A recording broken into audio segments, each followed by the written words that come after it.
તું ખૂબ મને ગમે છે મારા વાલા પ્રભુ, મારા દિલમાં તું રમે છે કામણગારા પ્રભુ.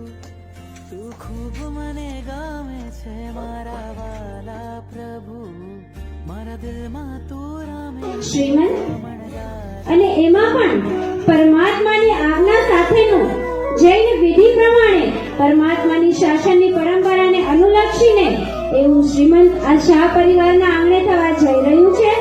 તો મારે એટલું જ કહેવું છે કે શ્રીમંત એટલે સંસ્કાર. જ્યારે બાળક માતાના ગર્ભમાં હોય ને ત્યારે આપણે એને જેટલા ચાહીએ એટલા સંસ્કાર આપી શકીએ.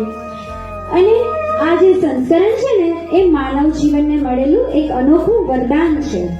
બરાબર છે. પરમાત્માની માતાને આ ચોથું લક્ષ્મી સ્વપ્ન આવ્યું હતું. બરાબર છે. ચતુર્થ સ્વપ્ન લક્ષ્મી શેના માટે?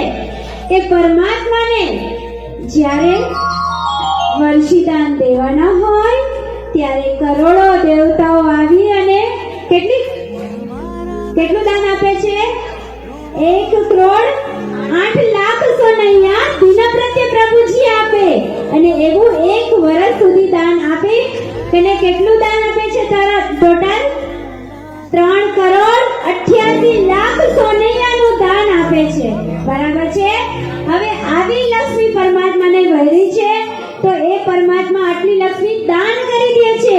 એવી જ રીતે આપણા કુળમાં આવનારા બાળકને ખૂબ લક્ષ્મી મળે, પણ એનો સ્વભાવ, એનો નેચર કેવો થાય? ખૂબ દાન કરે. બરાબર છે. આ ભાવ સાથે આપણે લક્ષ્મીજીનું સ્વાગત કરીએ. खुवाजी रात्रि जिन माताए सपना रूड़ा निर्ख्यारे. કોઈને ખબર છે આ સ્વપ્નનો અર્થ શું છે? જ્યારે આ બાળકનો જન્મ થશે ને ત્યારે આ બાળક પુષ્પ જેવી સુવાસ આખી દુનિયામાં ફેલાવશે. ત્યારે આપણે પણ આજે શું ચિંતન કરવાનું છે, શું સોચવાનું છે આ સ્વપ્નને જોઈને? કે મારા કુળમાં આવનારું બાળક પણ આખી દુનિયામાં પોતાનું નામ કરે, પોતાની સુવાસ ફેલાવે, એવું ચિંતન આપણે કરવાનું છે. પધારો ફૂલની માળા. पंचमे स्वप्ने आवी बेपुराड़ा मैंने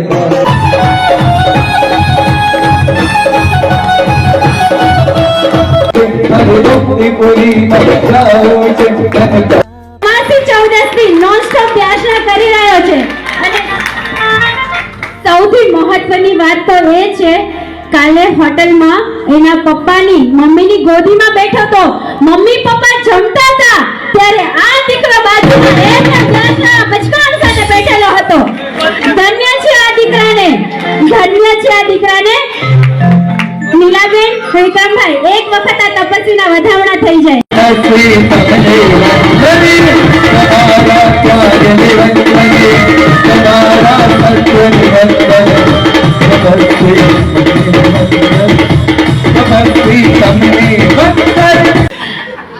આ તપસ્વીના મમ્મી પપ્પા અને દાદા દાદીને વિનંતી કરું કે દાદી અને તપસ્વીના મમ્મી પપ્પાની વિનંતી કરું અહીંયા પધારો અને અમારા આ લાડકા તપસ્વીના વધામણા કરવા પધારો.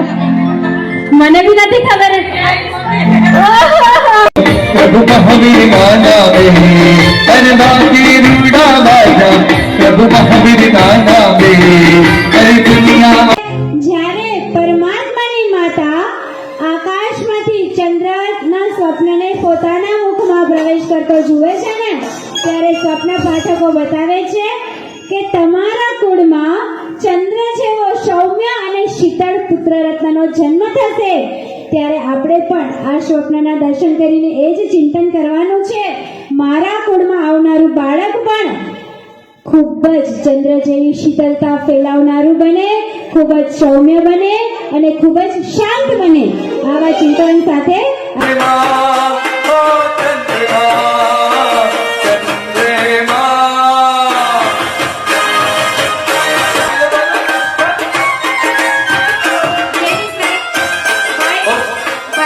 બેન તો હોય જ. હાજી હાજી 100% બરાબર છે. તો બેનની સાથે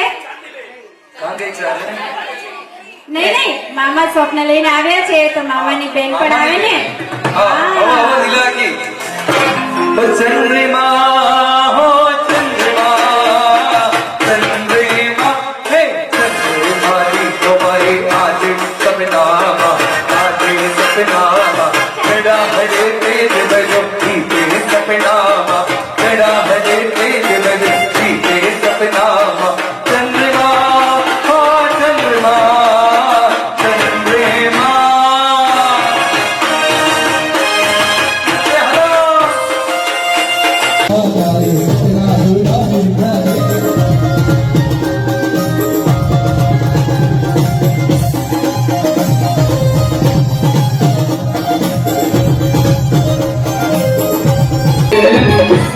देने ओ भलीजा रानी आदि में कभी लता गुलाबी हे मारा प्रभु जी ने हे मारा जीने जीने हे मारा प्रभु जी ने देखी मोटा भूपेन में आज भी रे ओ रंगेरा में